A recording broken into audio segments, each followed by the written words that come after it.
नमस्कार विद्यार्थी मित्रांनो, स्वागत आहे आपल्या यूट्यूब चॅनलवर। आज आपण ज्या गोष्टीची तुम्ही आतुरतेने वाट पाहत होता ती गोष्ट म्हणजे आलेली आहे पोलीस भरती 2024। एक वर्ष झालं मुलं या भरतीची वाट पाहत होती।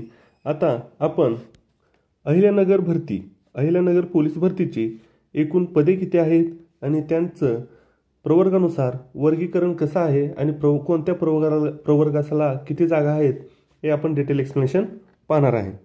चला तर आपण पाहूया। आता पोलीस शिपाई भरती सन 2024-25 ही जाहिरात आहे अहिल्यानगरची।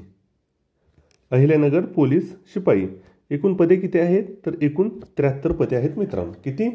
73 पदासाठी एकूण ही भरती आहे। तर चला वेळ न घालवता आपण पाहूया। आता अजाला किती जागा आहेत? एकूण 0 जागा आहेत मित्रांनो। अजाला किती जागा आहेत? 0 जागा आहेत। बाकींचा काही विषय येत नाही, सगळीकडे किती जागा? 0 जागा। अज साठी किती जागा आहेत? 0। पुन्हा एकदा अज साठी किती जागा आहेत? 0 जागा मित्रांनो। बाकी सर्व ठिकाणी पण 0 जागा। आता वीज अ साठी किती जागा आहेत? 0 जागा। वीज अ साठी किती जागा आहेत? 0 जागा। पुढे पहा मित्रांनो, भज ब साठी किती जागा आहेत? 0 जागा। किती जागा आहेत? 0 जागा। भज क साठी किती जागा आहेत? आत्ता पहिल्यांदा जागा आल्या आहेत 4 जागा आणि त्या 4 जागेमधील सर्वसाधारणसाठी 2 जागा, महिलांसाठी 1 जागा, बाकी खेळाडू, प्रकल्पग्रस्त, भूकंपग्रस्तासाठी 0 जागा, माजी सैनिकासाठी 1 जागा, अंशकालीन पोलीस पाल्य आणि गृहरक्षकसाठी 0 जागा आहेत। आता पहा भ ज ड साठी किती आहेत? पुन्हा 0 जागा, त्यामुळे टोटल सगळीकडे काय 0 जागा आहेत। विमाप्र साठी किती जागा आहेत? 2 जागा, सर्वसाधारणसाठी 1 जागा, महिलांसाठी 1 जागा आणि बाकी सर्व ठिकाणी किती जागा आहेत? 0 जागा। आता पहा विमाव म्हणजे ओबीसीला सगळ्यात जास्त आहेत। ओबीसीला किती जागा आहेत? 44। 73 मधल्या 44 जागा ओबीसीला आहेत अहमदनगरमध्ये। त्यातील सर्वसाधारणला 14 जागा, महिलाला 13 जागा, परत खेळाडूला 2 जागा, प्रकल्पग्रस्तासाठी 2 जागा, भूकंपग्रस्तासाठी 1 जागा, माजी सैनिकासाठी 7 जागा, अंशकालीन पदवीधरला 2 जागा, पोलीस पाल्याला 1 जागा आणि गृहरक्षक दलासाठी 2 जागा आहे मित्रांनो।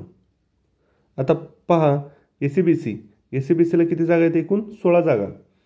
त्यातील सर्वसाधारणसाठी 5 जागा, महिलांसाठी 5 जागा, खेळाडूसाठी 1 जागा, प्रकल्पग्रस्तासाठी 1 जागा, भूकंपग्रस्तासाठी 0 जागा, माजी सैनिकांना 2 जागा, अंशकालीन पदवीधरसाठी 1 जागा, पोलीस पाल्यासाठी 0 जागा आणि गृहरक्षक दलासाठी 1 जागा आहे मित्रांनो।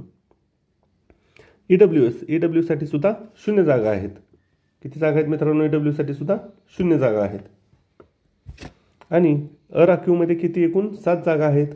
त्यात 4 जागा या सर्वसाधारणसाठी आहेत, महिलांसाठी 2 जागा, खेळाडू, प्रकल्पग्रस्त आणि भूकंपग्रस्तासाठी 0 जागा, माजी सैनिकांना 1 जागा आणि बाकीच्या ठिकाणी पण 0 जागा आहेत। अशा तऱ्हेने मित्रांनो आपण 73 जागेचं पूर्णच्या पूर्ण विश्लेषण पाहिलेलं आहे। यात अज, विज अ, भज क आणि भज ब या चौघांना मिळून किती जागा आहेत? 0। आणि भज ड ला सुद्धा 0 जागा आहेत आणि ईडब्ल्यूएसला सुद्धा 0 जागा आहेत मित्रांनो।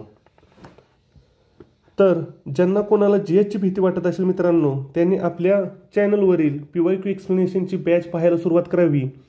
जीएसला हमखास गॅरंटी देतो मित्रांनो, तुम्हाला 25 पैकी 22-23 मार्क तेवढी बॅच जरी केली तुम्ही व्यवस्थितपणे रोज अर्धा तास, तर तुम्हाला आरामात 22-23 मार्क पडतील याची हमी आणि शाश्वती मी देतो। धन्यवाद।